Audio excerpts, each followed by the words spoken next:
I heard about Pass's tapes. Yeah. Why do you think she'd leave him behind? And that diary? Whatever it was, her commitment was wavering. That much is clear. So she was leaving clues to help us. No way to know for sure. And the ocean's not giving her back.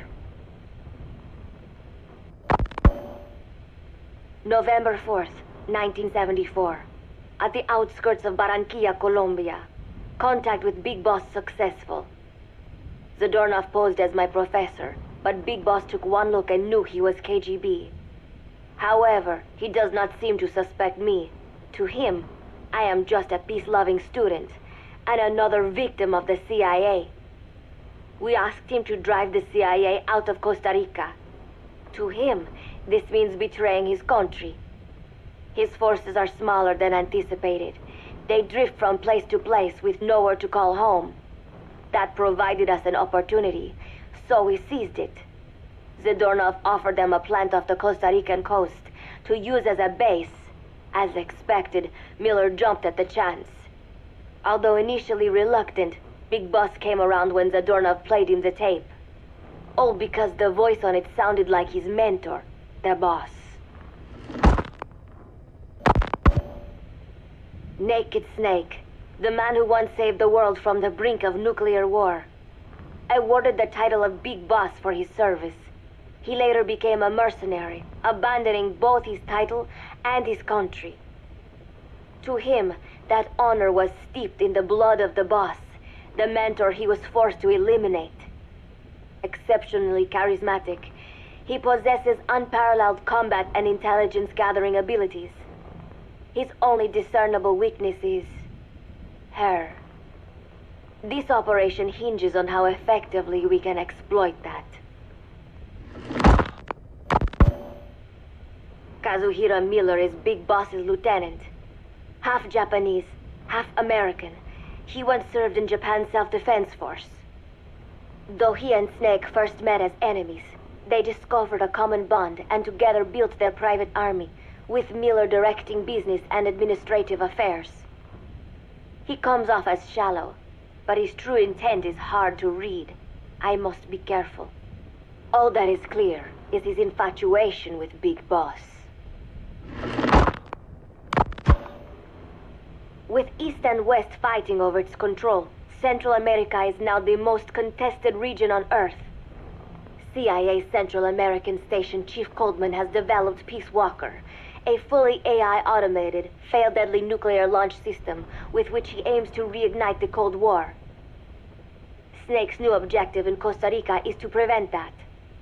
Zadornov's, or should I say, the KGB's plan is to play the two sides against each other, turning the entire region red. Not one of the three parties realize they're all just pawns in Cypher's hands. Cypher watches all. Mother Base has developed rapidly since being established in the Caribbean Sea.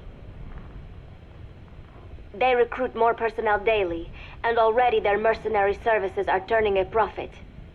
Big Boss's leadership and charisma, and Miller's business acumen drive this impressive growth. Furthermore, joining forces with a faction of the FSLN has expanded their power even more. They have even commenced their own weapons development program. All is proceeding according to Cypher's will. I could not be more pleased. Snake's pursuit of Peace Walker led him to an AI modeled after the boss's thought patterns.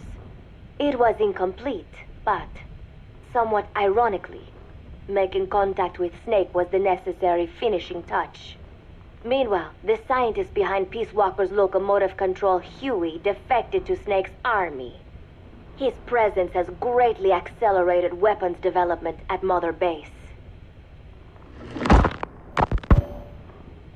I failed to anticipate Coldman's madness, but nuclear war was averted.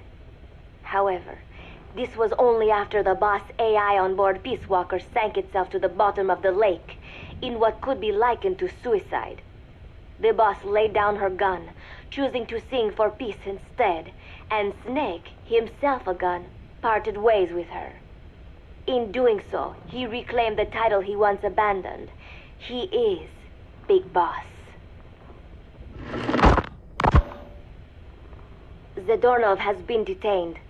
Since this leaves my cover identity without a guardian, the Mother Base staff has taken me in. I am now better placed than ever to monitor their internal affairs. Everything continues to unfold according to plan.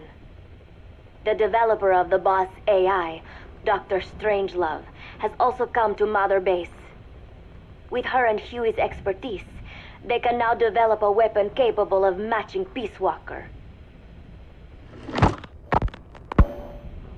Development on the bipedal weapon is now complete. They call it Metal Gear Zeke. It stands there like some sort of mystical guardian.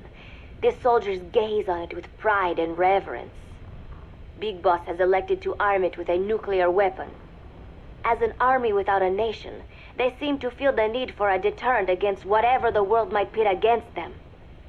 It is a dangerous gambit. Why do such a thing? Their nuclear strategy differs from the Americans and the Soviet Union.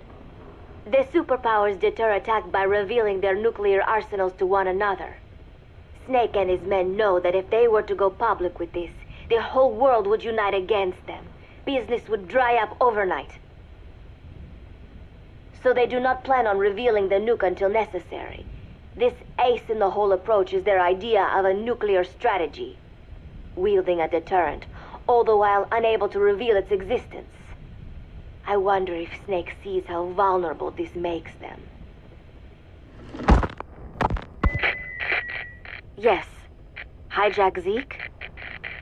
Yes, I did indicate that to be our leverage. But I cannot imagine his agreeing to that now. But did you not raise them to safeguard your governance without borders? No. I have not forgotten. Cipher watches all. Yes, things are proceeding, but modifying Zeke has not proven easy. I am using Zadornov to buy some time. No, I have not forgotten what you said. However, well, forgive me for asking, but this is you I am speaking to, isn't it, Cipher?